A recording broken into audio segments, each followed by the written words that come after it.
El pasado 5 de diciembre, estudiantes, profesores, sindicatos y partidos políticos se concentraron frente a las puertas de la Asamblea de Madrid. El objetivo fue protestar y denunciar la situación en la que se encuentra la Universidad Pública Madrileña. Denuncian infrafinanciación, déficit presupuestario y precariedad laboral. Precisamente en este debate vamos a hablar de eso, de la situación de la universidad pública aquí en la Comunidad de Madrid. Lo vamos a hacer a través de 4 bloques. En el primero de ellos hablaremos de financiación, en el segundo hablaremos de la ley de universidades que quiere aprobar el Gobierno de la Comunidad de Madrid. En el tercero hablaremos del crecimiento de las universidades privadas aquí en la región.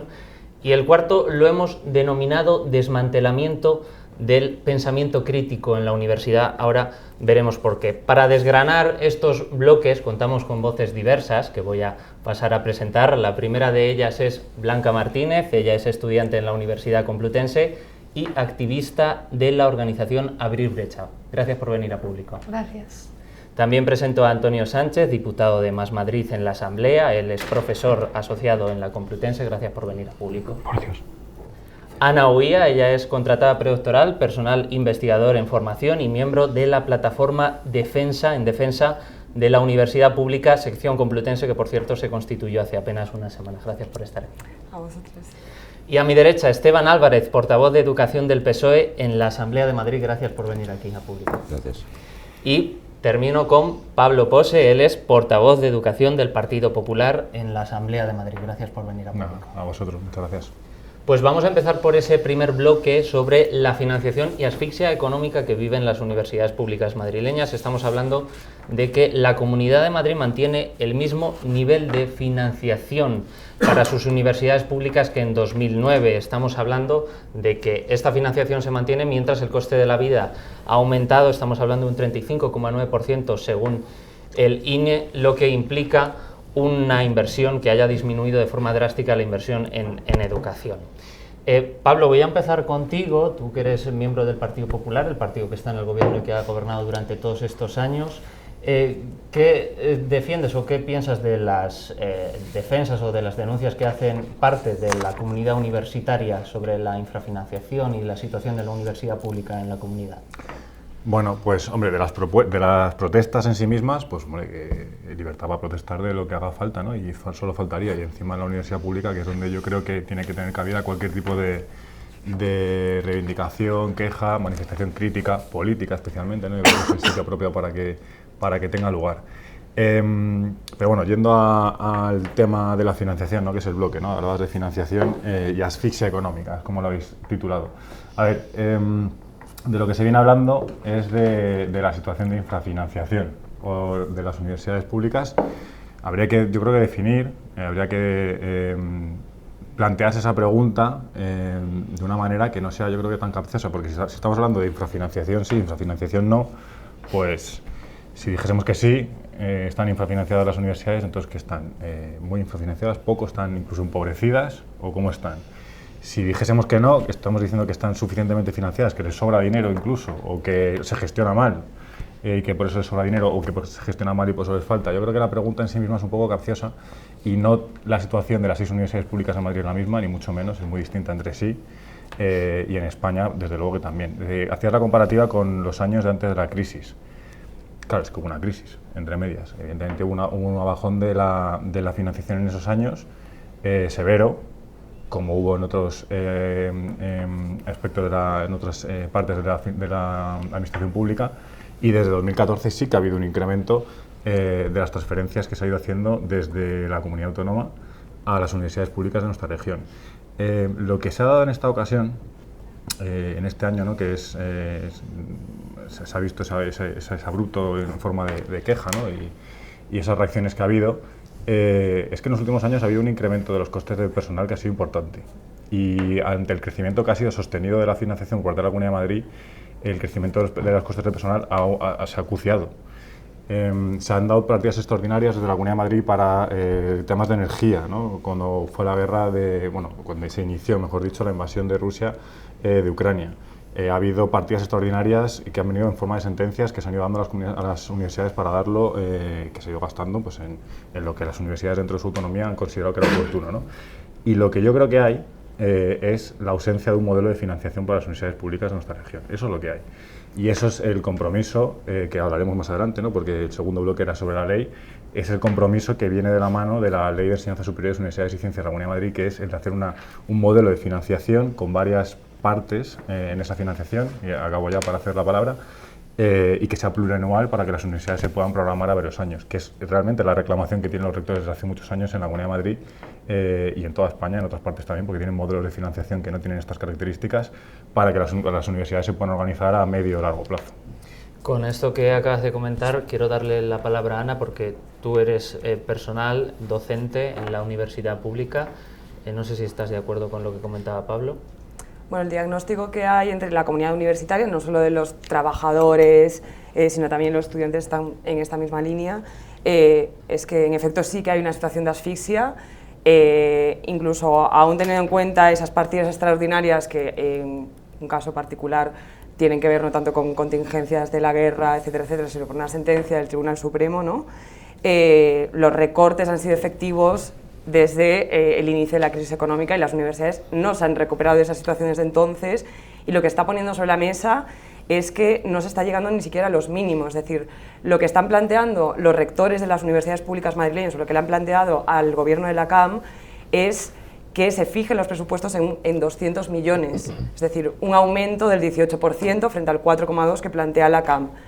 El caso es que si nos pusiéramos rigurosos atendiendo a lo que es el marco normativo de la LOSU, la Comunidad de Madrid tendría que cumplir con lo que fija la LOSU, que es un aumento del 1% del PIB regional. Es decir, que el aumento es muchísimo mayor y, de hecho, creo que la comunidad universitaria, aún teniendo en cuenta el estado crítico de la situación y la tensión con la CAM, estamos insistiendo mucho en que no podemos ni siquiera contentarnos con la apuesta de los rectores que se fijan 200 millones, porque eso es para que la universidad siga funcionando. O sea, lo que tenemos que pelear es que haya una universidad pública de calidad y para ello la CAM se tiene que comprometer con unos presupuestos que estén a la altura de la defensa de lo público. Antonio. Bueno, yo no podría estar más en desacuerdo, digamos, con Pablo, y lo primero, digamos, gracias por traernos aquí. Es un honor poder debatir estas cosas donde importa, para el público, para la gente. Yo creo que la situación de asfixia es obvia, lo vemos en los departamentos, lo vemos en el alumnado, lo vemos todos los días cuando vamos allí, lo vemos en las infraestructuras que tenemos. Sabemos ya, y se ha dicho muchas veces, que es la comunidad que menos invierte por alumno. Hemos dicho también que también es la comunidad que menos invierte por alumno de la propia zona euro, de cualquier comunidad o región similar con capital lo es. Encontramos de manera sistemática que tenemos el profesorado más envejecido de media. Si cogemos Francia, Alemania o Italia, pueden coger países, digamos, más parecidos en sus características, y encontramos, digamos, que no estamos ante una contingencia cualquiera, sino que estamos ante un sistema que pretende hacer exactamente esto. Tú no puedes plantear en los primeros presupuestos, que luego, digamos, fueron relativamente enmendados, insuficientemente enmendados, que las 6 universidades públicas tengan solo 7 millones de euros para sus infraestructuras. ¿En qué cabeza cabe algo así? Es decir, ¿en qué cabeza cabe algo así cuando hablamos de una cantidad de espacio, de edificios históricos que no tiene parangón? Pensemos que a lo mejor para la Plaza de las Ventas, para la Fundación del Todo de Lidia, se están ofreciendo para el Centro de Estudios Taurinos 4,5 millones de euros, de los cuales tiene una parte importante para las ventas, para el edificio histórico. ¿Cómo van a tener las universidades públicas 7 millones? ¿Qué proyecto hay detrás de eso? Porque si me dices, digamos, que quieres, no sé, valorar primero cómo está la plantilla, lo puedo comprender, pero los edificios, de verdad los edificios históricos incluso, ese patrimonio que tenemos, la marca Madrid, ¿no se merecen un poco más de cuidado? Y hablamos también de que hay un profesorado más envejecido, pero que también vive peor, que es que aquí, para ser funcionario, nos hemos dado cuenta de que a lo mejor no lo consigues hasta los 45 años, de que tienes a gente con proyectos de vida que no los pueden sacar adelante, con salarios, cogiendo toda la universidad de media, es cierto que no son todas iguales, de 2.200 euros, siendo ayudantes doctores, con 37 años, con 5 libros publicados. ¿Cómo va a ser posible que esa gente, y sobre todo, es un problema espectacular en el caso de las mujeres, cómo vas a tener un proyecto de vida ganando 1.600 euros con 37 años, sin ser funcionario ni siquiera? ¿Hasta cuándo tienes que esperar? Yo creo que la situación es gravísima para el profesorado, es gravísima para el alumnado. lo que se nos da a las universidades, o lo que se les da a las universidades es migajas. Creo que hay un proyecto detrás bien orquestado y bien diseñado, y creo que de ese modelo es de lo que tenemos que hablar. Blanca, vamos contigo. Bueno, yo como parte del estudiantado sí que es verdad que a lo largo de los últimos años que he estado en la universidad, pues he visto cómo sí que se ha dado unos problemas de infrafinanciación, etcétera, que se han ido dando no solo en mis años de estudiante, sino que lo he podido ver cuando comparamos pues, con lo que ha sido la última década, y que al final esto afecta directamente a los estudiantes porque hay una subida de las tasas cada vez mayor. Cada ciertos años las tasas siguen subiendo cuando la universidad pública debería ser gratuita para que realmente no hubiese esas barreras, y al final se quedan muchas estudiantes fuera, muchas familias que casi no pueden permitirse que sus hijos vayan a la universidad, y eso afecta en la calidad educativa, en el acceso directamente a la universidad. Y al final cuando estamos abordando la defensa de la educación pública, lo que tenemos que ver no es solo la financiación en este momento, sino pues todo el modelo de universidad que se ha ido forjando a lo largo de estos años, que depende de empresas privadas para subsistir, depende de un porcentaje muy grande de la entrada de empresas que cubran esos presupuestos, y eso hace que solo se vaya deteriorando más con el paso de los años. Esteban. Bueno, yo la verdad es que a veces una imagen vale más que 1000 palabras. Este es el presupuesto real de la universidad de 2009 hasta hoy. En rojo podéis ver las cantidades en euros constantes, en euros de 2009, que supone el presupuesto actual, descontando la inflación. 300 millones menos que en 2009. 300 millones menos. Si esto no es infrafinanciación, ¿qué es? Si esto no es asfixia, ¿qué es? Si esto no es un plan premeditado, ¿qué es? Y yo creo que la situación de la universidad madrileña es excepcional. Lo es en España y lo es en Europa.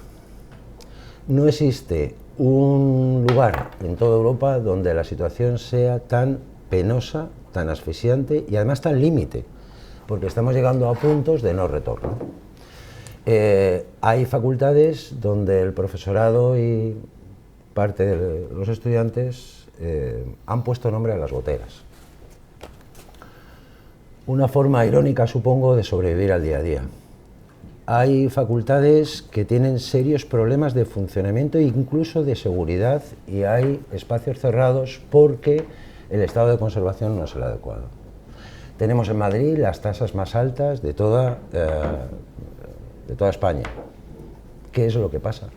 Es que si uno une todos estos temas, si vemos además, añadimos que la financiación por alumno es la más baja que hay en toda España, ¿de qué estamos hablando?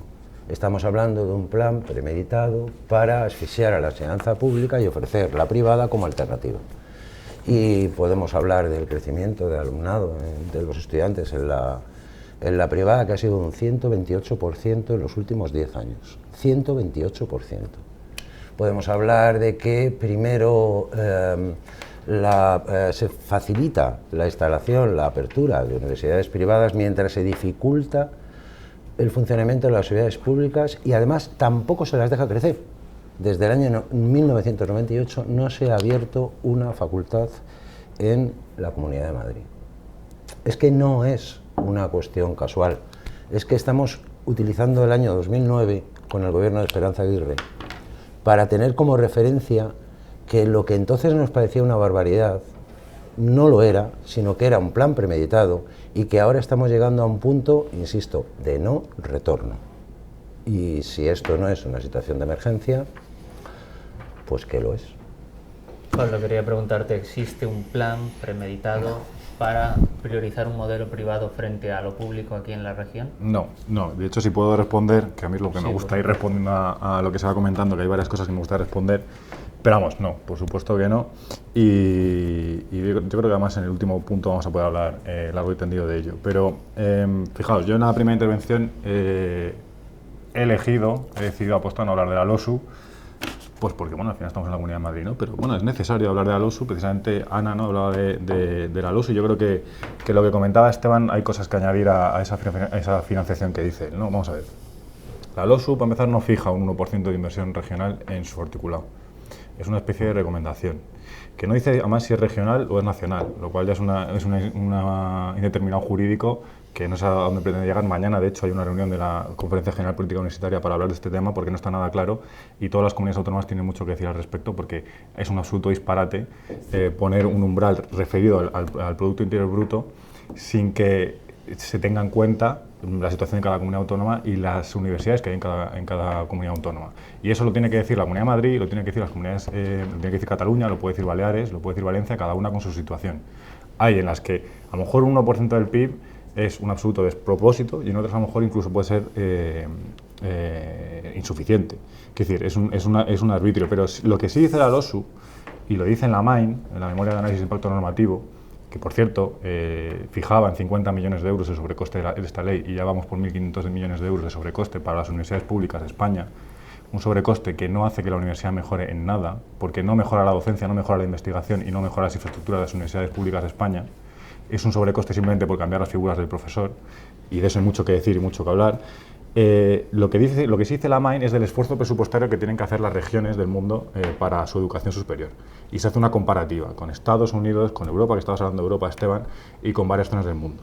Y lo que se habla es que en torno al 3,5-3,7% de, creo que digo de memoria, del esfuerzo presupuestario es lo que debería hacerse. Que en la Comunidad de Madrid se hace por encima del 4% del esfuerzo presupuestario, porque aquí estamos hablando de cifras, se decía 200 millones de euros necesitan más las universidades públicas. Bueno, digamos la película entera. A las universidades públicas se les da más de 1.100 millones de euros, 1.100 millones de euros desde la Consejería de Educación, otros no sé cuántos millones de euros que se les da desde otras consejerías de otras partes de la comunidad autónoma de nuestra región para su financiación. O sea, no estamos hablando de que a las universidades se le dé 100 millones y hace falta 200 más, según quien lo diga. Estamos hablando de que ya se les da más de 1.100 millones de euros todos los años para su financiación. Entonces, quiero decir, las cosas yo creo que hay que contarlas enteras.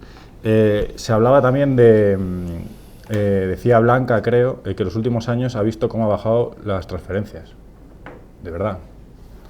La financiación de las universidades. En los últimos años en la universidad, si estás en la universidad y eres estudiante, entiendo que llevarás, no sé, 2, 3, 4, 5, 6 años, en el peor de los casos, a mí me ha pasado estar muchos años. En los últimos años, de 2014, ha subido de 800 a 1.100, más de 1.100. Podríamos hablar de los euros constantes, de la inflación, que por otro, en los últimos años ha crecido por encima de la inflación y se ha recuperado. Pero no es la situación esa, ni mucho menos. Y la presencia de las empresas privadas en la universidad pública, precisamente, el problema es que no hay. El problema es que prácticamente no hay colaboración con unas universidades 6 potentes, las más potentes de España que tenemos, con empresas privadas que estarían deseando colaborar, no financiar nada, no participar en la financiación de una universidad. Porque no se trata de eso, se trata de que la empresa, que es a donde la gente luego sale a trabajar, y la que realmente donde realmente se está haciendo la transferencia en parte de las disciplinas que se imparten en la universidad, que haya esa colaboración. Yo no entiendo en qué momento puede suponer un problema. Decía, de vez en cuando dice Antonio, que puede influirse en las investigaciones que se haga si un laboratorio lo paga una empresa privada u otra. Evidentemente puede haber un conflicto, por supuesto, y por eso tiene que haber una ley, se tiene que regular, tiene que haber un mecenazgo de la universidad incluso, que las cosas estén claras, porque en España hay una ley de mecenazgo, no para financiar la estructura de la universidad, sino para que la universidad pueda hacer cosas para la sociedad. Y por comentar lo último que decía Esteban, sobre los 300 millones de euros que se han pedido, vamos a ver. Esa asfixia económica, que hablaba yo de asfixia económica, entonces lo que ha hecho la LOSU este año, ¿qué es? ¿Es asfixiar económicamente a las universidades o no? ¿Y el programa María Goyri es una asfixia económica o no? Porque si tú coges a las universidades y de un año para otro les metes un sobrecoste de 1.500 millones de euros que tienen que asumir sí o sí y que no costeas desde el ministerio y que encima no estás planificando para que la universidad pueda contar con ello ni las comunidades autónomas puedan contar con ello, lo que estás haciendo es asfixiar económicamente. Por eso también estamos en la situación en la que estamos y las universidades y los rectores han dicho que necesitan más financiación, porque no pueden cubrir de un año para otro las figuras de profesorado que tienen que cambiar. Y de hecho, con un apriorismo, palabra que le gusta a Antonio, un apriorismo en el cual te quieres cargar a un tipo de profesor, a un asociado como tú, que es un poco el deseo de esta ley nacional, sin saber muy bien por qué. Aquí tenemos 6 universidades públicas en las cuales la Complutense, por ejemplo, podrá hacer buen o mal uso, la Carlos III, de la figura del asociado. Hay otras que pueden hacer muy buen uso. Habría que ver qué consenso hay en la Comunidad de Madrid sobre la figura del asociado, por ejemplo, o sobre los ayudantes doctores. Pero el Ministerio no quiere saber nada de eso. Vamos, si alguien quiere responder... Sí, ¿por qué no? Bueno, vamos a ver. Yo creo que, Pablo, está muy bien que digas esto de que quieres responder una cosa a una, digamos, pero aquí se ha preguntado también qué pasa, por ejemplo, con las infraestructuras, que es un buen elemento para responder, y lo que tenemos, obviamente, es que a eso no se quiere responder, porque no puede ser y no se puede tolerar que se den 7 millones, mientras que el País Vasco para una sola universidad tiene 32. Luego se amplía un poco, pero sabemos lo que ocurre aquí. Y con respecto a, por ejemplo, lo de la subida de tasas, que seamos siempre la última comunidad en bajarlas. Yo tengo estudiantes, digamos, que están siempre en una situación muy grave. Vemos estudiantes que no pueden optar a becas, que seamos la comunidad con menos becas por estudiante, que seamos la comunidad, la última comunidad que accede al programa Erasmus+. Es decir, son una serie de cosas que a mí, creo yo, me dan la impresión de que estamos ante la construcción de un modelo en el que alguien como yo no podría haber sido de Erasmus. No habría habido manera. En el que tuvo, digamos, que solicitar 1000 ayudas o que tuvieran sus padres que hacer un sacrificio enorme. Y luego, digamos, es que encima tienen mucha cara, porque cuando bajan las tasas, obligados por el Estado, esperando el último momento, salen y lo celebran, mientras van por detrás y lo denuncian. Si lo celebran, ¿por qué lo denuncian? También bajar las tasas era una imposición del Estado. ¿No era acaso esa imposición una buena imposición? ¿Bajar las tasas? ¿De verdad tenían que estar los precios de los másteres como estaban? ¿De verdad tenían que pagar los estudiantes lo que pagaban? ¿De verdad tenemos que estar a la cola en número de becas? Es decir, yo entiendo que hay cosas que se puedan tachar como de a priori, puede ser que lo del 1% pueda ser acreditado como un a priori. Yo creo que tiene cierto sentido, pues para dejar de ser la plantilla a lo mejor más envejecida, o que tiene sentido, digamos, para que quien está acreditado a una figura mayor que ayudante doctor pueda promocionar a ella y no tenga que agotar 6 años cuando están acreditados incluso a catedrático. O sea, estás en la primera figura de entrar a la universidad acreditado a catedrático. Vamos a ver por qué ocurre eso. ¿Y por qué te mantienes también siendo catedrático 3 años hasta poder acceder a esa figura? Justo ahora que hay más mujeres acreditadas para catedráticas, no se puede acceder a esa figura.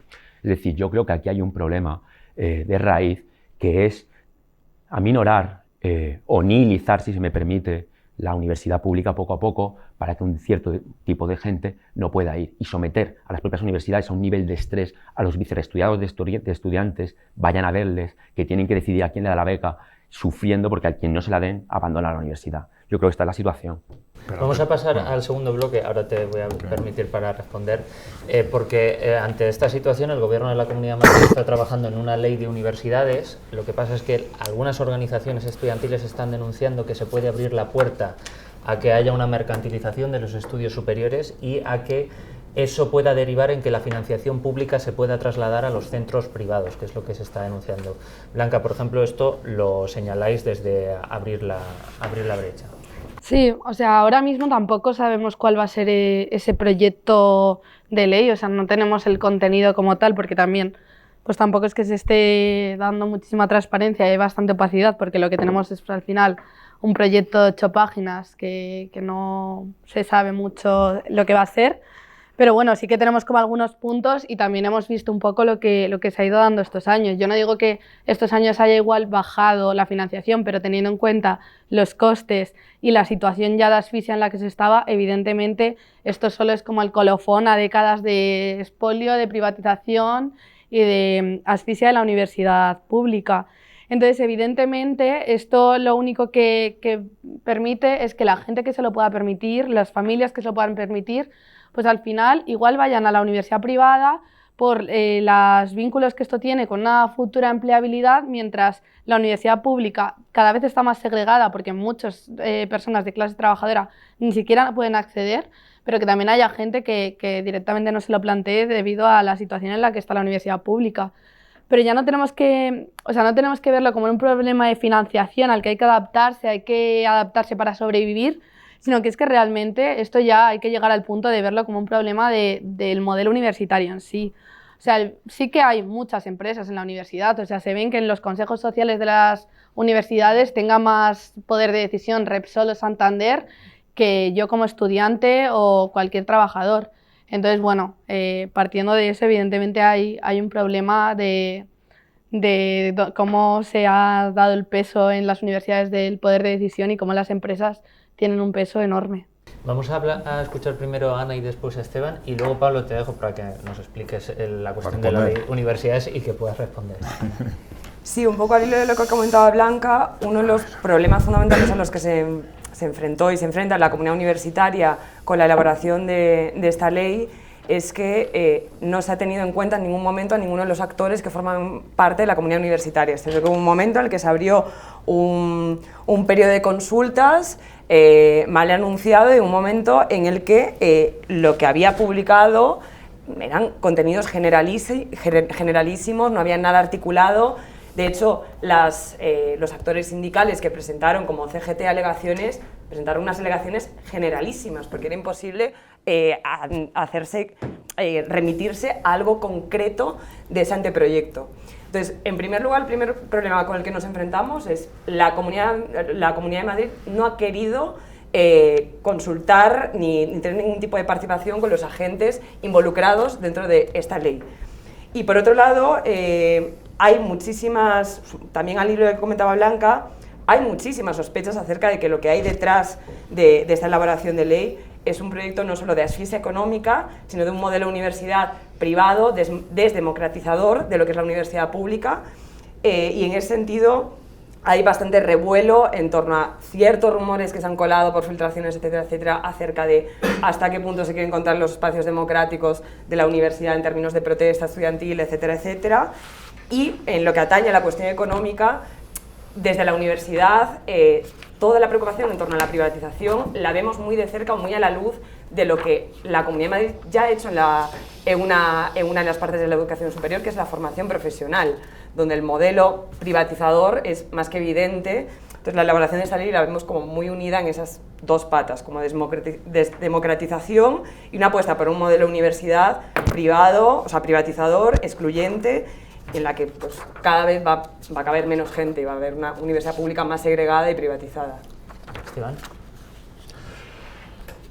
Bueno, a ver, una pequeña confusión que ha habido sobre el tema del borrador. El tema del borrador de este verano fue entregado a los rectores de las universidades. Ahora, la propia consejería dice, yo no he sido. Yo no sé nada, eso es que se filtró. No se filtró. Se entregó en una reunión a los rectores. Y eso es importante porque en ese borrador, yo en contra de lo que a veces se dice, esto de el consejero suspende en enseñanza y tal, yo creo que aprueba. Aprueba porque está haciendo aquello que le han dicho que haga. Y en este caso es desmantelar la enseñanza pública.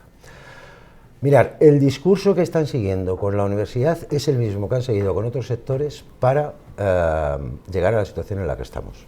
Primero, se la desacredita, que si adoctrina, que si es un nido de rojos, bolivarianos y no sé cuántas más cosas, que si no hay libertad de pensamiento. Curiosamente se dice eso de la universidad pública y lo dice la misma persona que autoriza, por ejemplo, universidades católicas o universidades muy cuestionadas como la UCAM, que se va a instalar en Torrejón. Al mismo tiempo, después de denigrarla, lo que se hace es asfixiarla económicamente. Se está desmantelando la universidad pública en Madrid. Se está desmantelando la universidad pública en Madrid. Si esto no es grave, ¿qué lo es? Y se está haciendo con un discurso ideológico que camufla la realidad. Que digan claramente que esto no es verdad. Algún ministerio, organismo, alguien está en esta situación.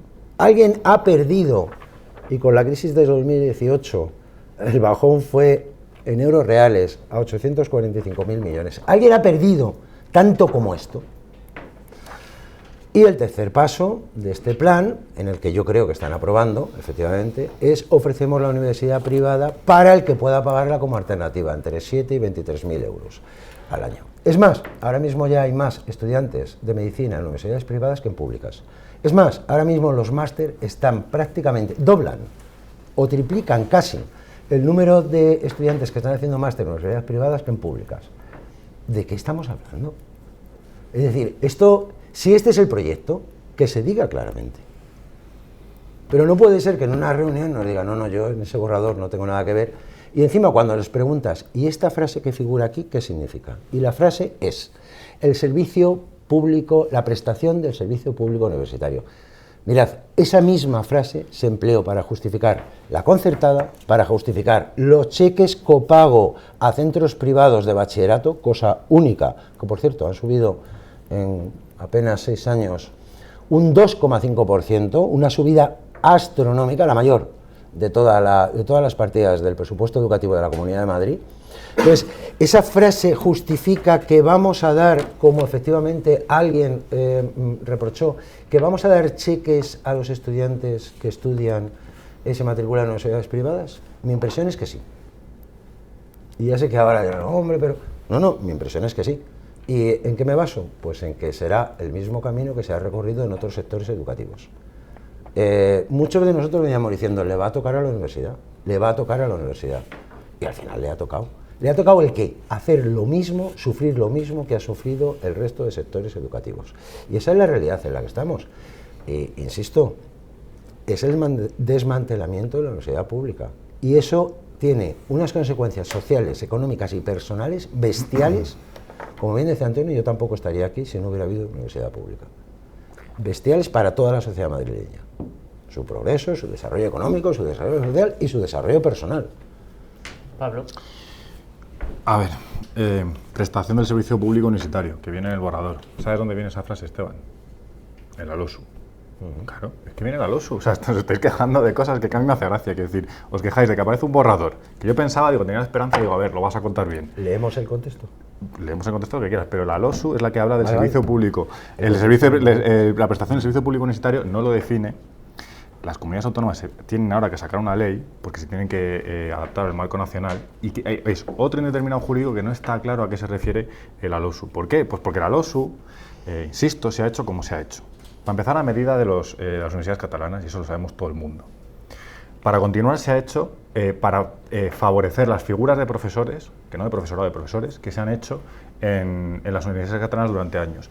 Y para continuar, se ha hecho para que Pedro Sánchez, lo siento mucho, pero es así, siga gobernando después de que se haya llegado a un acuerdo con Esquerra Republicana por el cual se les mete 150 millones de euros extra en financiación de investigación, lo cual, por cierto, hace que aumenten en los rankings las universidades catalanas. Ese es el marco, ese es el mecanismo que estás hablando de cuál es el mecanismo que se va siguiendo. Es el de meterle 150 millones de euros por la puerta atrás a las universidades catalanas. Entonces, pues no sé si tenemos que empezar a hablar de sobrefinanciación en las universidades catalanas, yo espero que no. Espero que estén financiadas como debería, pero si se les mete dinero por otro lado, cuando no toca, pues no sé a dónde llegaremos. Pero de todas maneras, por explicar bien el documento, que es este es el documento efectivamente que se ha filtrado. Este documento no es que se haya dicho que la consejería lo tiene o no tiene, nada de eso. Lo que se ha dicho es que se ha filtrado. Y este documento me lo descargué yo por la noche de Comisiones Obreras. Yo no lo tengo. Soy diputado de la Asamblea de Madrid, tú tampoco. Antonio tampoco lo tiene, lo tenemos a través de Comisiones Obreras, si no recuerdo mal, Comisiones Obreras, el que lo filtra, lo pasa, la palabra que tú quieras. Yo lo tengo y este, bueno, pues que seguramente habrá rulado mucho, ¿no? Y este documento, que es un documento de trabajo, no es un borrador, como se ha dicho, porque evidentemente esto no llega a ser ni un trabajo de universidad, pues son 8 páginas, es un documento de trabajo en verano, para que con los rectores, que se dice que no se está escuchando en la comunidad universitaria, hombre, que si no se está escuchando, se está hablando con todo el mundo. ¿Sabes a cuántas asociaciones estudiantiles he escrito yo por correo para reunirme con ellas, para recopilar sus propuestas, sus preocupaciones, su tal? A 370 he escrito. ¿Sabes cuántas me han contestado? ¿Sabes cuántas me han contestado? O si quieres, por estudiantes ahí. ¿Sabes a cuántas? 2. Dos me han contestado. Yo soy y además de miembro de la plataforma, soy representante sindical y a mi sindicato te aseguro que no has contactado. Que no, que yo no he estado sentado en la misma mesa con Comisiones Obreras y con UGT. Yo soy CGT, pero... Pues CGT. Bueno, pues yo he estado, para empezar hay 2 sindicatos en Madrid que son los que tienen mayor implantación, que son Comisiones UGT, que por cierto debería ser una queja quizás de vuestro sindicato, que no tienen presencia en los consejos sociales, porque solo se les da a los demás representación, que son 2. Yo te dejo ahí como un balón que te lanzo, porque a lo mejor eso te interesaría para la futura ley de enseñanza superior, que a mí me parece muy interesante. En los consejos sociales no está presente Repsol, ni empresas privadas, ni tienen más representación que ningún alumno. Eso es un disparate. Yo creo que es no saber cómo funciona un consejo social en el que hay 20 representantes de distintos ámbitos y, por supuesto, están representados los alumnos, por supuesto, PDI, PTGAS. O sea, quiero decir que este documento que os habéis tomado muy a pecho, que me parece muy bien, porque las cosas yo creo que se están debatiendo en la Comunidad de Madrid hay que tomarse muy a pecho, yo creo que hay que leérselo bien, hay que entenderlo. Y en ningún caso está diciendo que la universidad, la empresa privada vaya a colonizar ni nada por el estilo. Al final estas grandilocuencias que se hacen. A mí sobre todo hay una frase que me encanta de este documento, que es en la página tercera, que además se comentaba un poco, ¿no? Habéis comentado tanto, bueno, habéis comentado las dos creo, que es lo de la libertad de expresión en las universidades. Yo si puedo os leo la frase textual y a mí si alguien me puede explicar en qué es una amenaza esto a la universidad pública, a la libertad de expresión, pues yo lo leo. Dice, se incorpora un capítulo dedicado al régimen sancionador con definición de los sujetos responsables administrativamente y un cuadro de infracciones graves, muy graves, leves, etc. Se pone especial énfasis en el respeto de la libertad de expresión, la de todos, y el combate frente a la ocupación de los lugares públicos y el vandalismo. Si a alguien le puede parecer mal. ¿Qué es para ti la ocupación de los lugares públicos, pues, por ejemplo? Pues, por ejemplo, que en una universidad de esta comunidad autónoma, sin decir cuál y en qué facultad, pues por ejemplo, un aula se ocupe y pase a ser parte de unas personas que no sé quiénes y a mí no me dejan entrar a un lugar público. Eso es la ocupación de un lugar público. Y si a alguien le parece razonable eso, tenemos un problema. Porque eso, aquí en mi pueblo se llama violencia. Es decir, cuando tú coges una puerta de un aula, de una facultad, entras, te quedas con ello, cierras con llave y es tuyo, cuando eso no es ni tuyo ni de nadie, sino que es de la universidad y es un lugar público, pero las universidades son públicas, entonces tenemos un problema. Lo que dicen las organizaciones es que una protesta histórica de los estudiantes ha sido actos de este tipo a la hora de manifestarse. ¿El qué? ¿Ocupar un sitio? O sea, ¿a alguien de aquí de esta mesa le parece razonable que se pueda ocupar un sitio de la universidad? Es algo... ¿te parece razonable? Entonces está muy bien. Si también se pueden ocupar casas, si por ocupar se puede ocupar lo que sea, también sigue siendo violento. Por poner como un simple ejemplo, la toma de facultades, la ocupación de facultades, como le queramos llamar, lo que se llama comúnmente encierros, que en términos prácticos es lo mismo, es que la comunidad estudiantil, sobre todo los estudiantes, se queden encerrados dentro de la facultad, es una herramienta histórica que viene incluso de los momentos en los que el movimiento estudiantil estaba impulsando la democratización de este Estado, cuando todavía la palabra democracia no estaba en la boca, no estaba en nuestros textos constitucionales. Es una vergüenza histórica el utilizar métodos violentos. Yo estaba en la universidad en 2013, en esta comunidad autónoma, yendo a la universidad, yendo a clase, y asistiendo en Ciudad Universitaria, yendo a clase un día que había supuesta huelga, no sé de qué, porque hasta donde yo sé, los estudiantes no tienen derecho a huelga reconocido como tal, porque eso es de los trabajadores, no de los estudiantes, pero bueno. Y cuando he llegado a clase, a mí, sentado en mi aula, le han pegado una patada a la puerta y me han dicho que yo no puedo dar clase. Y a mí que alguien me explique que eso no es violento, y que eso no va contra el respeto a la libertad de expresión, que en ese caso mi libertad de expresión es ir a clase, a la universidad, que entiendo que a lo que tengo que ir yo a la universidad es ir a clase y a estudiar. Si a mí alguien es capaz de explicarme, no de decirme, de explicarme que eso no es violento y que eso no es vandalismo, pues yo encantado, pero no lo es. Más del anecdotario de personas es que detrás de cada una de esas hay eso. O sea, yo creo que todas las personas en esta mesa sabemos de sobra que la cuestión, el conflicto que tiene la CAM con las protestas estudiantiles viene en un contexto en el que el estudiantado y parte del profesorado ha impulsado una acampada que ha tenido una resonancia mundial, no solo ha sucedido ni en la Complutense ni en las universidades madrileñas, sino que ha sucedido por todo el mundo, en apoyo y solidaridad con Palestina y en contra de un genocidio. ¿Pero han podido estar ahí o no? Claro que sí, pues claro, o sea, eso es ocupación del espacio público. No, pero es que ahí la universidad, la avenida Complutense, en tanto en cuanto administrativamente no corresponde a la universidad pública madrileña, corresponde a la delegación del gobierno, que actuarán. Oye, que aquí en 2011 hubo una acampada en Sol, y eso sí que fue repercusión mundial. Y estamos aquí sentados en parte porque hay una acampada. Quiero decir que digo los que estamos sentados. Ha habido muchos cambios en España políticamente. Muy bien, fenomenal. Oye, que hay libertad de expresión. Pero lo que no puede ser, insisto, es que la universidad permita, por ejemplo, como ocurre en facultades de esta región, que vayas por un pasillo, haya pintadas y al día siguiente lo siga viendo, porque eso es vandalismo. Voy a dar paso a Blanca, que por ejemplo tú sí que has estado en las acampadas. Entiendo que también se ocupaba parte... Sí, o sea, nosotros hemos hecho acampadas por Palestina, pero también ha habido encierros por Palestina, que también son facultades como tal, y no es menos libertad de expresión por estar en el césped de enfrente del vicerrectorado que por estar... Pero cuando entrasteis al vicerrectorado, ¿qué pasó? Cuando entrasteis al vicerrectorado, ¿qué pasó? Que Pues os dijeron que os fueseis. ¿Eh? Que os dijeron los de seguridad que os fueseis. Al final salieron los estudiantes por sus propios medios. ¿Pero os dijeron que os fueseis o no? Porque yo entiendo que del césped nos dijeron que os fueseis, pero cuando entrasteis violentamente, cuando entras violentamente a un sitio, es normal que te digan que te vayas. ¿Me dejas hablar? Sí, claro. Vale, que al final, evidentemente, sí que se dice que en respeto a la libertad de expresión, pero en contra del vandalismo y la ocupación del espacio, pero ¿quién decide qué es ese vandalismo y qué es esa ocupación del espacio?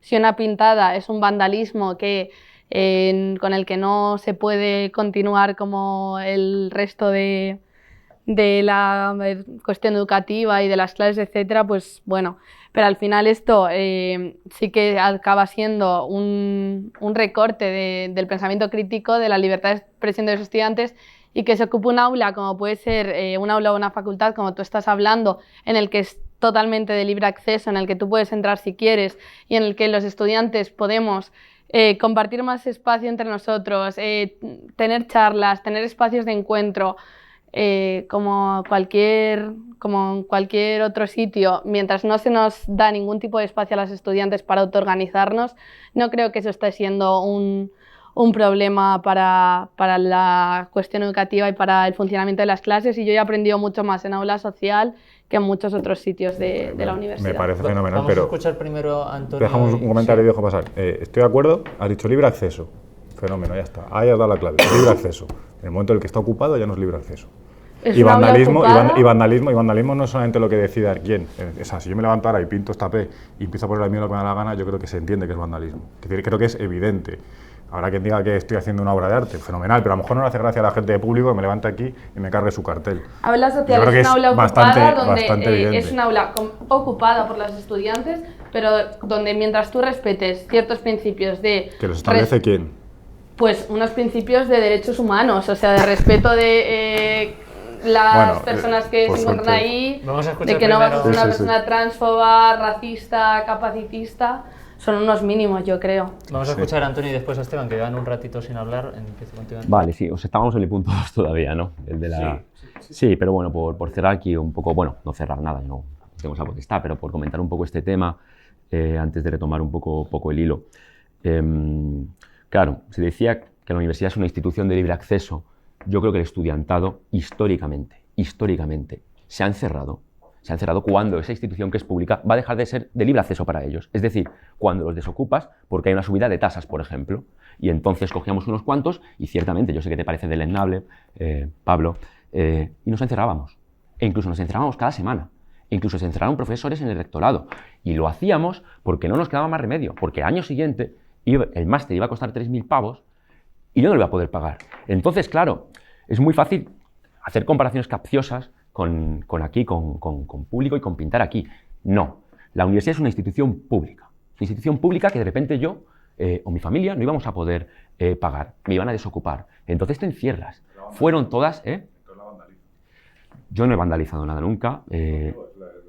No, entonces lo que haces, Pablo, es te encierras porque eso hace consciente al profesorado de que tiene que movilizar a los decanos de que tienen que movilizar al rector, para que el rector moviliza una consejería que es violenta y que da una patada, déjame acabar, por favor, que da una patada a los estudiantes para que se vayan fuera y que encima luego coge, muy bien la libertad de expresión, y la utilizáis muy bien, Ayuso y dice que es un chiringuito y que es una fábrica de sacar títulos. O sea, yo creo que esto, o sea, yo entiendo que te puede parecer mal la acampada en la Puerta del Sol, o que te puede parecer mal, no sé, mayo del 68. Mayo del 68, todos los movimientos de liberación sexual, para acabar, digamos, con el corsé de la familia burguesa, o la familia católica normativa. Yo entiendo que eso os puede parecer muy mal, pero eso dependió de encierros históricos que han ocurrido en todas las facultades del mundo, en las privadas más grandes que te puedas imaginar, en la cima del dichoso régimen de ranking de Shanghái, ahí ha habido un encierro. O una protesta, pues porque se trataba mal a un alumno, porque no se le impedía cualquier cosa, o porque fue racismo, ¿no? Fue racismo. Eso con respecto a la libertad de expresión y al libre acceso a la universidad. No sé si sobre la ley tengo como un segundito. Sí, también porque imagino que tenemos que pasar como el punto 3. Yo creo que el punto 2 y el punto 3 están como unidos. El punto, digamos, de la ley de Madrid y el punto de las universidades privadas. Venga, vale. Esteban, y como pasaremos al punto 3 ya lo puedes relacionar. Venga, gracias. Yo la verdad que la estrategia de esta de distracción, ¿no? es divertida. Primero, queda claro que el borrador del que estamos hablando, comillas, yo no he sido. ¿Quién ha sido? ¿Quién ha hecho esto? No lo sabemos. ¿Quién ha hecho ese borrador?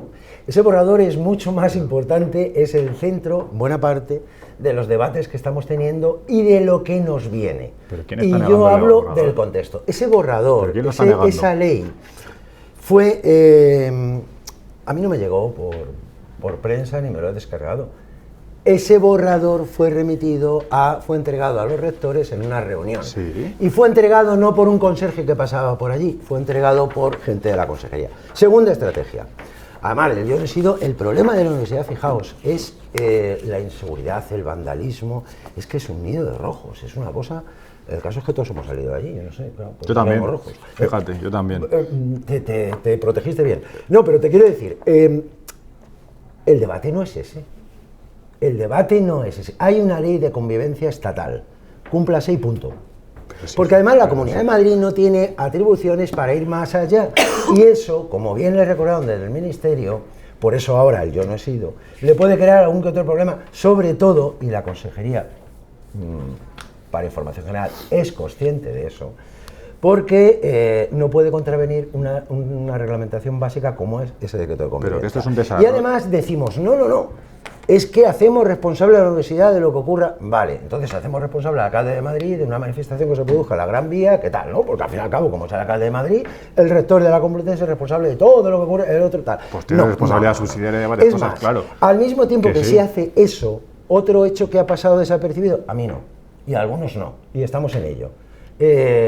¿Sabéis que se aprobó un decreto por el cual cualquier universidad privada que llegue a Madrid, quiero instalarme en Madrid, tiene la autorización previa, positiva, sin necesidad de que haya más papeles? Simplemente llega, cumple estos requisitos, tiene usted 2 años para certificar que eso es así, y de entrada tiene la autorización positiva. O sea, el silencio administrativo es positivo. Y tenemos 6 universidades en puertas, algunas que hasta ahora eran a distancia y que ahora van a ser presenciales, parece ser. Es decir, Madrid es un gran negocio. ¿Saben ustedes, que algunas universidades importantes de Madrid están controladas por fondos de inversión que tienen su sede en paraísos fiscales? ¿Sabes que además esas universidades están comprando colegios, una red cadena, una concentración vertical, aquella que estudiábamos hace tiempo, ¿no? Desde infantil hasta universidad? Es decir, ¿establecemos un mecanismo social paralelo para aquel que pueda pagarlo? Sí o sí, porque eso es lo que hay detrás. Yo creo, Pablo, y creo que hay gente, y yo estoy dispuesto a, en fin, me pareces una persona razonable, y hay gente en el Partido Popular que le cuenta esto y dice, no, hombre, no, por ahí no van. Vamos a ver, si no van por ahí, ¿por qué están actuando así? ¿Es que resulta que lo que estamos haciendo es diferente a lo que pensamos? Yo creo que no. Y es más, creo que la política universitaria y esta ley universitaria no va a salir de la Consejería de Educación, fijaos, titular, va a salir de otra consejería. Va a salir de otra consejería que está muy interesada, ya lo estuvo, en que la universidad privada en Madrid alcance la velocidad de crucero a la que está. Insisto, van 12 y 6, algunas con informes desfavorables, a punto de entrar en vigor.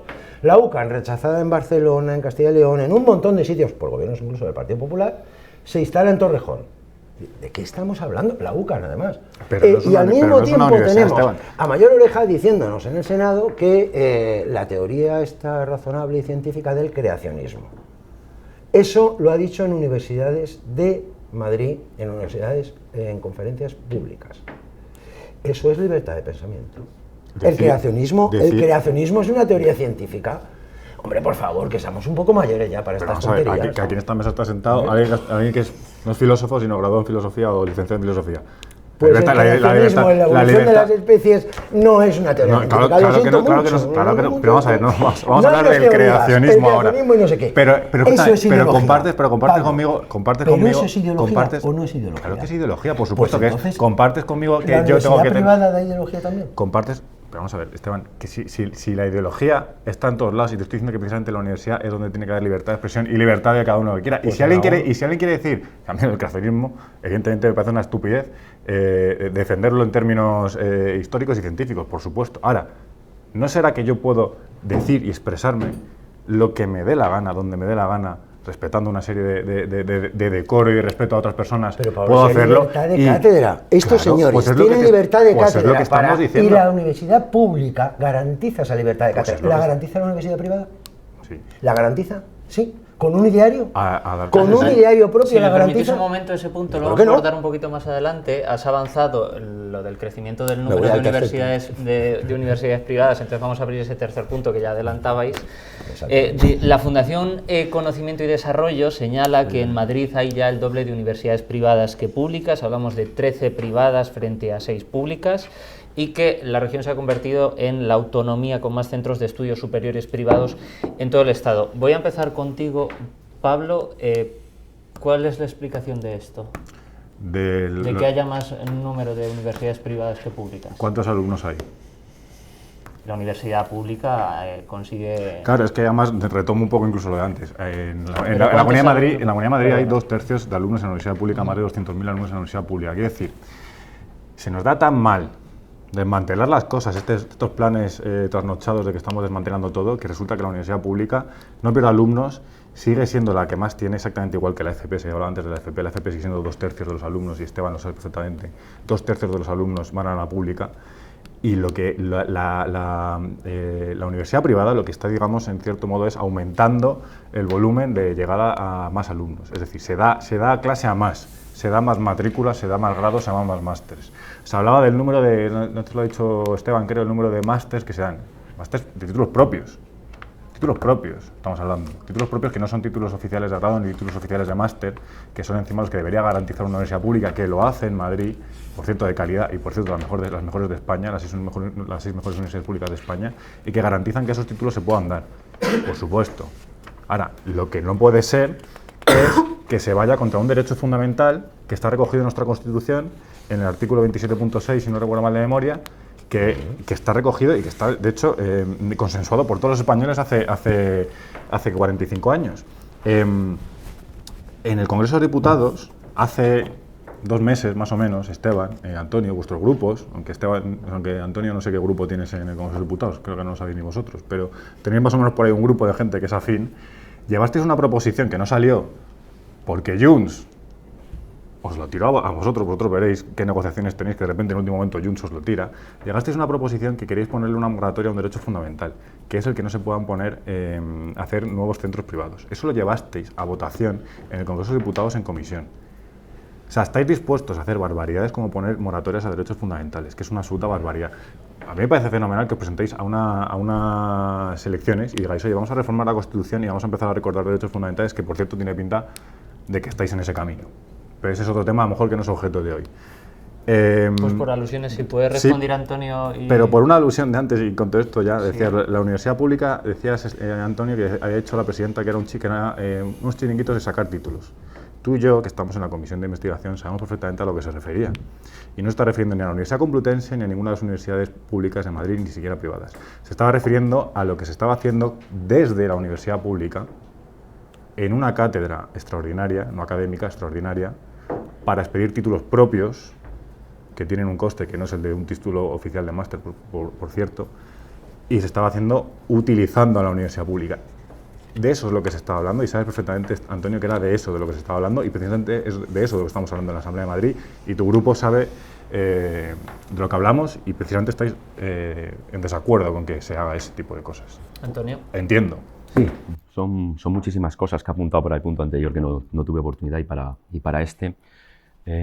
Vamos a ver por partes. ¿Por qué pienso que los dos puntos tenían que ir unidos? Porque creo que la ley está destinada a institucionalizar la existencia de universidades que no pueden acreditar precisamente ni su prestigio ni su calidad en muchos de los casos. Por ejemplo, vamos a tener un consejo en el que voten a la vez las universidades privadas y las universidades públicas, para así poder, digamos, conseguir una mayoría todo el tiempo.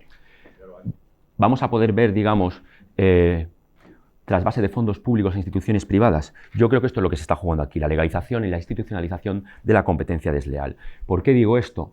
Leches, porque tenemos, y tiene razón Pablo, una comisión en la Asamblea de Madrid por una falta de currículum o porque tiene un currículum insuficiente, la mujer del presidente del gobierno. Sí, déjame acabar, por favor. Tiene currículum insuficiente, y yo estaría de acuerdo en el que la palabra cátedra a lo mejor no tendría que ganarse a cualquiera, seguramente estoy de acuerdo, y me parece mal, digamos, que así sea, para ostentar ese puesto. Pero y por ejemplo, para montar una universidad privada, que ustedes hacen informes desde sus propias fundaciones para universidades que tienen o que van a tener 70 alumnos, que no tienen doctores suficientes y que el informe dice que no se puede acreditar el currículum del profesorado que quiere montar una universidad privada. O sea, que para una cátedra sí hay que mirarlo, y yo pienso que sí, pero para una universidad no. O sea, para la palabra cátedra sí, y para la entidad de institución que contiene todas las cátedras no.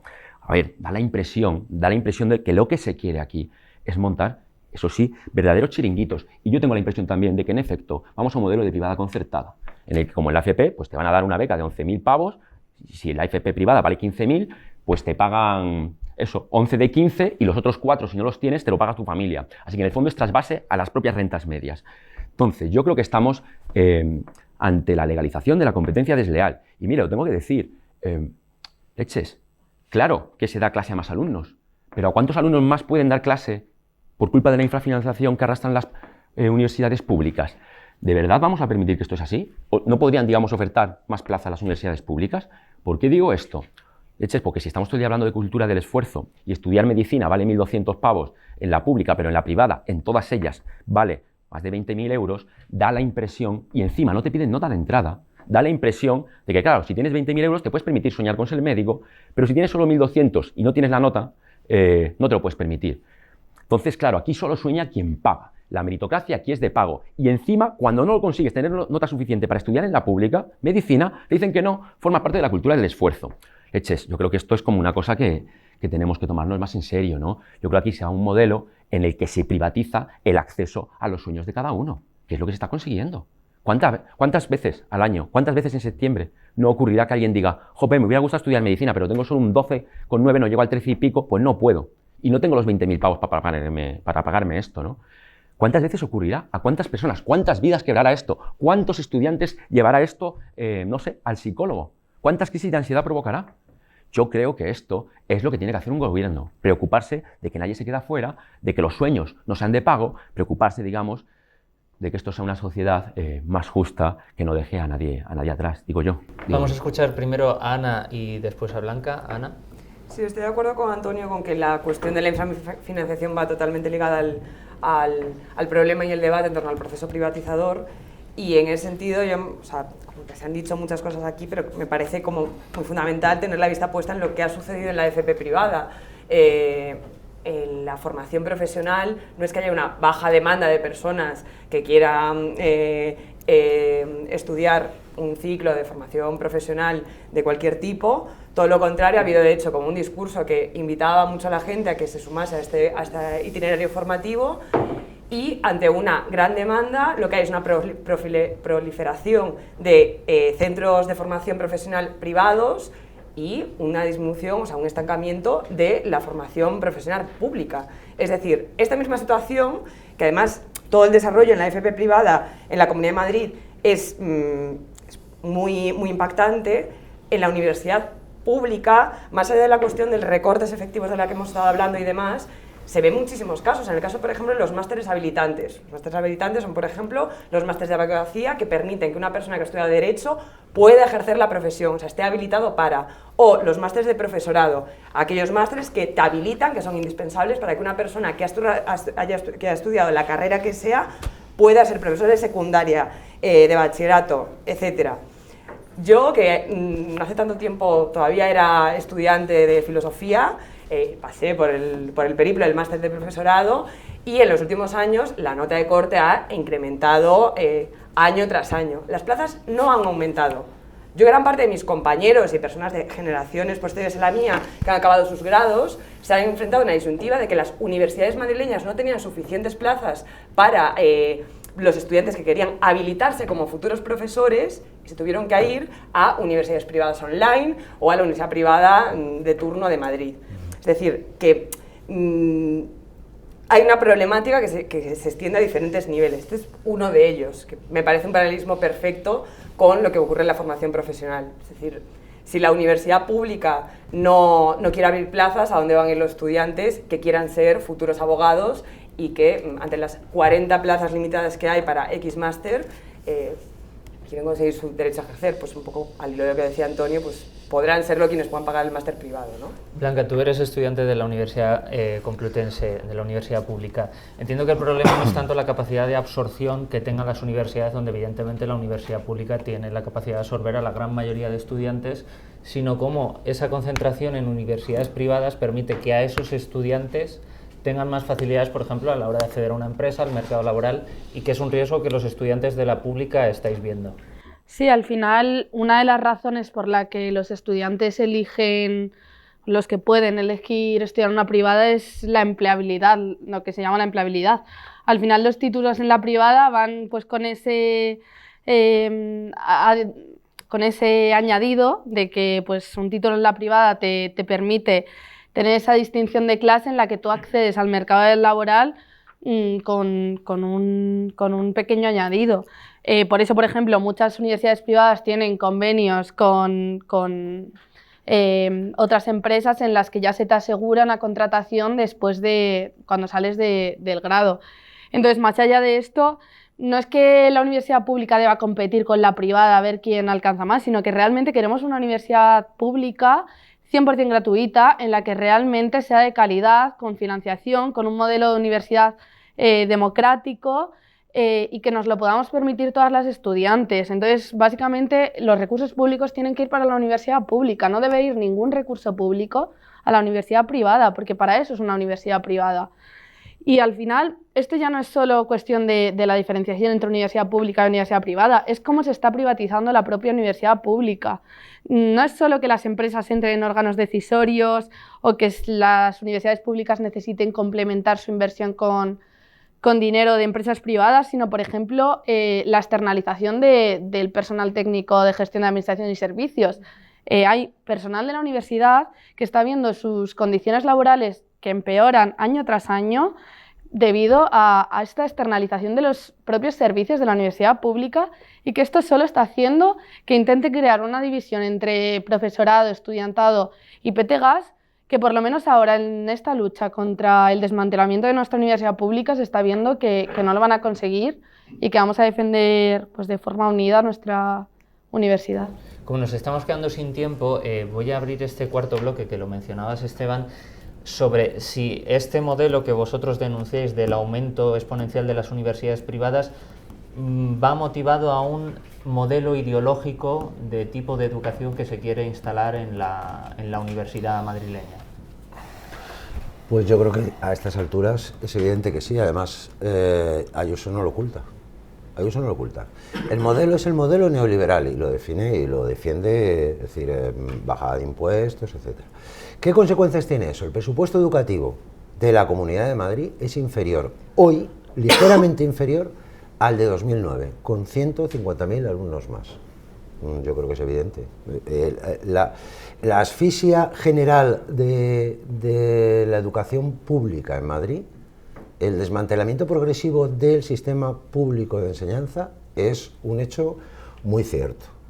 La universidad pública no puede ofrecer máster de profesorado, implica que la gente tiene que ir a la privada, que son 6.000 euros, más o menos. No puede ofrecerlo porque no tiene recursos para aumentar ese número de plazas. El crecimiento del alumnado en la universidad pública ha sido de un 6%, 12.000 alumnos desde el año 2009. El crecimiento exponencial de la universidad privada es bestial, lo multiplica por 10. Partiendo de muy bajo a lo bestia. ¿Y el total? Vamos a lo bestia. Pero el crecimiento, es lógico que el crecimiento de la universidad pública, tan ricos, se ha vuelto todo el mundo, solo 12.000 personas más en la universidad pública desde el año 2009, cuando cada vez hay más alumnos de bachillerato, cada vez hay más, y estamos llegando a, bueno, pues a unos... más y con más ganas de estudiar en la universidad. Yo creo que es evidente que no es así. Pero es que además la reducción de tasas, yo decía que eso es 300 millones menos el presupuesto que dedica la Comunidad de Madrid. Pero es que las universidades públicas se están viendo perjudicadas porque la reducción de tasas obligada por la ley no está siendo compensada por el Gobierno de la Comunidad de Madrid. Es decir, el presupuesto no es 300 millones menos, es más de 300 millones menos. ¿Cuánto? Sería difícil de calcular. Yo... así, en un cálculo como muy rápido, calculo unos 50 millones más. Es decir, ¿podemos estar hablando de 350 millones menos? de lo que debiera tener la universidad. Eso para estar en la misma proporción que en el año 2009. Desde el año 2009 para acá no ha habido mejora. No tendría que haber habido mejora, no tendría que haber habido un aumento de ese presupuesto. Mira, a mí hay un hecho, yo, bueno, creo que a estas alturas todos conocemos de qué es lo que está pasando en la Comunidad de Madrid, que me parece especialmente grave, y es que se está privatizando la esperanza en una mejora, en un progreso de la población madrileña, de aquella población que no tiene los recursos para ir a una universidad privada, como bien decía Antonio, sin nota de corte, es decir, sin necesidad de pasar un filtro, donde puede entrar simplemente pagando, es decir, que estudie quien tenga dinero, y a esa gente que no tiene ese dinero se la está dejando en la estacada. Y eso, aparte de socialmente injusto y provocar, o deber, a mi juicio, deberá provocar alguna que otro episodio de este que decías antes, de actos de protesta, etcétera. Por cierto, hoy los sindicatos están encerrados, los sindicatos educativos están encerrados en un edificio de la Consejería de Educación, en la DAD Madrid Capital, en Vitruvio. Se han encerrado allí porque no se les escucha. Es decir, ¿esos actos de protesta son normales? Pues esos actos de protesta, a mi juicio, estarían más que justificados con esto que está ocurriendo en la Comunidad de Madrid, pero es que, y no lo defiendo, seguramente los entendería, pero es que además, tal como vamos por este camino que está siguiendo el gobierno de Ayuso, tan deprisa y tan acelerado, ¿hacia dónde vamos? Os pido de nuevo brevedad. Quiero materializarte la pregunta, Pablo, a ver si me la puedes contestar lo más rápido posible. Intento. Está la presidenta de la Comunidad de Madrid, Isabel Díaz Ayuso, que habla constantemente de la cuestión de la batalla cultural y de la guerra cultural, fomentando un modelo que, como decía Esteban, va a hacer que aquellas personas que puedan permitírselo y puedan pagárselo puedan acceder al mundo laboral y tener posibilidades, y aquellos que no lo tengan tan fácil tengan más dificultades para estudiar y sobre todo para acceder al mundo laboral. Joder, me da pregunta más larga. No, quiero decir, si te he entendido bien la pregunta, no, y de hecho, de la propia respuesta antes de Esteban, yo creo que se desprende que no, porque si me estás diciendo que desde hace años el incremento de las plazas públicas en las universidades madrileñas ha sido el 6%, y en las privadas será como si es el 3.000, que no sé qué porcentaje, me da igual. Partir de porcentuales habla de que había mucho y crece poco porcentualmente, porque eso es lo que tienen los porcentajes. Y lo que creo que en esta mesa parece que es complicado que se traslade como idea es que la privada puede sumar, y donde había puede sumar, porque si estamos en este debate, es decir, da la impresión, después de estar escuchando un poco las intervenciones y tal, que yo he sido un privilegiado y que he sido uno de los poquitos, porque prácticamente no hay oferta pública en Madrid, de los poquitos que he podido ir a la universidad pública los últimos 30 años. Y entonces tendré que hablar yo, básicamente, a lo mejor soy el único que ha ido a la universidad pública en esta sala, ¿no? Porque como casi no hay plazas, pues esa sería un poco la conclusión que tendríamos que sacar de lo que estamos diciendo. Me parece ridículo, es decir, estamos hablando de que hay más de 200.000 plazas en la universidad pública madrileña, que es una barbaridad, y que no ha bajado, que ha aumentado. Que te hubiese gustado que hubiese aumentado otro ritmo, fenomenal, es decir, habrá programas y proyectos políticos distintos, pero el hecho es que aumenta, el hecho es que la universidad pública, con los mismos impedimentos que tiene cualquier parte de la administración pública, es lenta, en cualquiera de los ámbitos, no se adapta lo rápido que debería, y la universidad privada suma, va sumando, y por ejemplo lo ha hecho Esteban, especialmente lo ha hecho por ejemplo en Canarias. Si miramos los datos de Canarias, que precisamente no los ha hecho nadie sospechoso de ser ni liberal ni derechas, sino lo ha estado llevando durante los últimos años el secretario de Estado del Partido Socialista con Zapatero, ha habido un desembarco de la universidad privada porque ha tenido la agilidad para ofertar unos títulos, especialmente en profesorado, en grados de profesorado de maestros y de secundaria, de títulos de máster, perdón, que ha sido la solución que se va a encontrar ahí. En la Comunidad de Madrid, insisto, hay una universidad pública potente, con un montón de plazas, con una oferta de títulos brutal, como no lo hay en casi ninguna otra región de España, y la universidad privada, queréis verlo o no queréis verlo, puede sumar a esa oferta, y por eso Madrid es la región de estudios superiores de referencia. Por cierto, la ley de enseñanzas superiores, y acabo ya, perdón por alargarme, es ley de enseñanzas superiores, precisamente con ese hermanamiento que se quiere hacer con la formación profesional, que viene siendo una reclamación de los rectores la posibilidad de que esa formación continua y esa formación se pueda dar también, a lo mejor, quizás desde las universidades públicas madrileñas. Entonces, quiero decir... O sea, que vamos a escuchar a Blanca, que si no es interminable. Vamos a escuchar primero a Blanca. No. Bueno, como evidentemente sí, no se trata solo de un empeoramiento de las condiciones en las que generamos ese conocimiento, sino también pues, de las consecuencias que esto tiene sobre el conocimiento en sí mismo. Ahora mismo la Complutense ya ha anunciado que se plantea eliminar grados para ahorrar presupuesto y poder asumir esto. Y, por ejemplo, la Carlos III ya ha dicho que va a eliminar las asignaturas de arte, de historia y filosofía en su grado de humanidades para convertirlo en humanidades digitales e inteligencia artificial. Al final, lo que se trata es pues, de eliminar grados de baja demanda y de hacerlos más útiles para el mercado, darles más valor en el mercado. Entonces, esto no solo se da en los grados, por ejemplo, en cuanto a plantilla, pues también se reduce esa reposición de profesorado que se da cuando se jubilan. En la autónoma ya solo se repone alrededor de la mitad, y esto es un poco un sálvese quien pueda, a ver qué sectores se salvan, qué grados consiguen sobrevivir y cómo pues, se atomiza la universidad. Pero bueno, frente a estos intentos pues, de dividir, de atomizar, etcétera, lo que tenemos claro es que hay que luchar conjuntamente, profesorado, personal técnico de gestión de administración y servicios y estudiantado. Y al final la universidad pública, pues como la sanidad pública, tiene que estar al servicio de la ciudadanía y no al servicio de los intereses privados. Un comentario rápido, Ana, sobre este elemento ideológico y terminamos con Antonio. Sí, o sea, yo creo que es más que evidente que la cuestión de los recortes es la condición de posibilidad de avanzar en este proyecto, que es el proyecto de una universidad neoliberal, y evidentemente hablar como del componente ideológico de cualquier tipo de proyecto. Lo ideológico no suele estar en que se te aparezca un notas en un aula o en cualquier institución a darte una chapa sobre neoliberalismo. O sea, el neoliberalismo se hace. Y en este sentido yo creo que pasó un poco inadvertido, pero al inicio de este debate se mencionó el tema de los asociados y Pablo comentaba que la LOSU quiere acabar los asociados y demás. Yo creo que desde la comunidad universitaria y especialmente los trabajadores hay críticas hacia lo que está intentando hacer la CAM. También hubo críticas muy contundentes al tema de la LOSU, a la figura del sustituto como perpetuador de la precariedad que ya anudaba la figura del asociado, pero por la cuestión del proyecto neoliberal de universidad me parece como muy llamativo que el Partido Popular esté haciendo una insistencia o una asociación entre la figura del asociado y la excelencia, como que me parece muy simbólico de aquello que es un proyecto neoliberal, que es vender como excelencia, como mejora, como progreso, aquello que es el símbolo mismo de la precariedad. Los asociados a día de hoy cobran una miseria, los sustitutos, por cierto, también. Yo he sido alumna de profesores que el salario que recibían no les daba ni para pagar el alquiler. A día de hoy esto sigue pasando.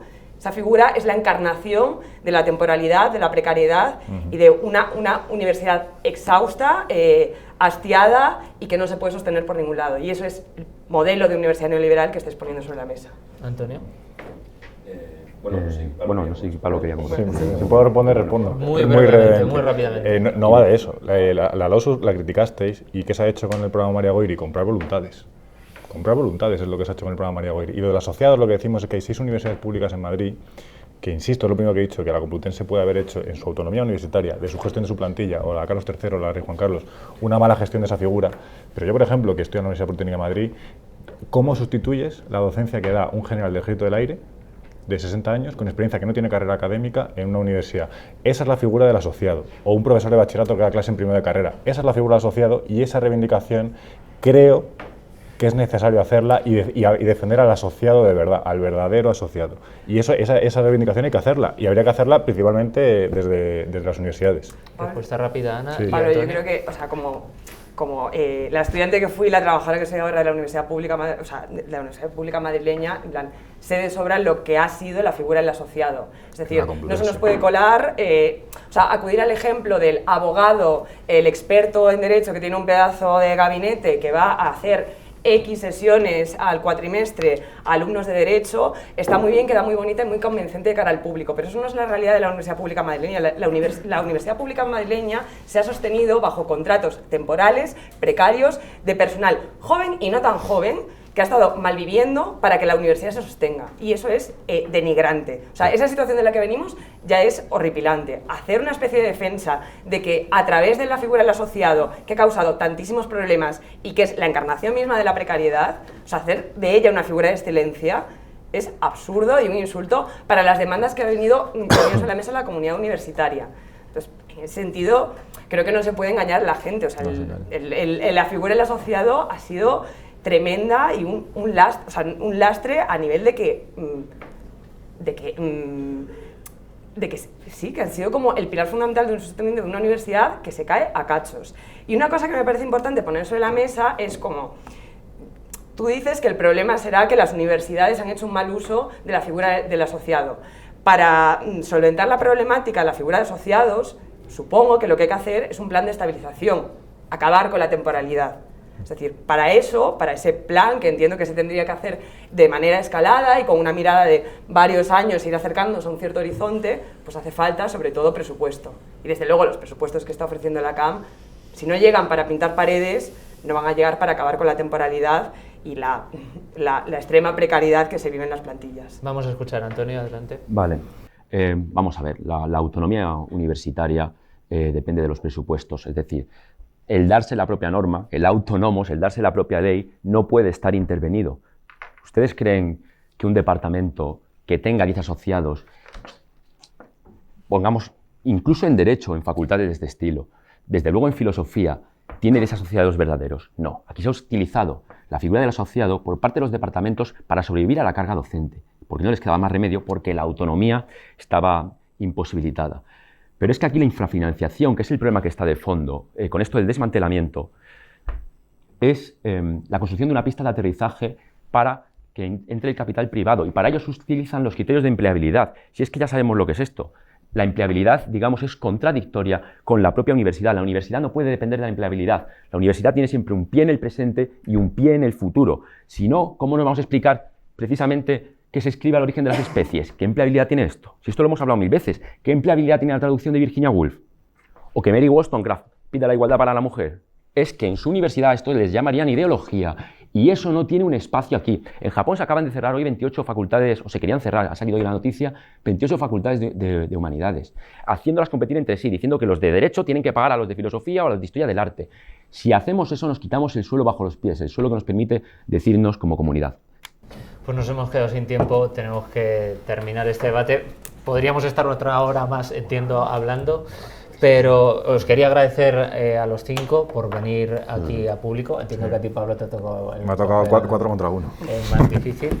Y quería agradecer sobre todo a María Martínez y a Rocío Cruz, que ya han sido las que han coordinado este debate, que fuera posible. Y a todos los espectadores que estéis viendo este vídeo, pues os animo a que lo compartáis, a que nos sigáis en todas nuestras redes sociales y que os suscribáis al Diario Público. Hasta la próxima.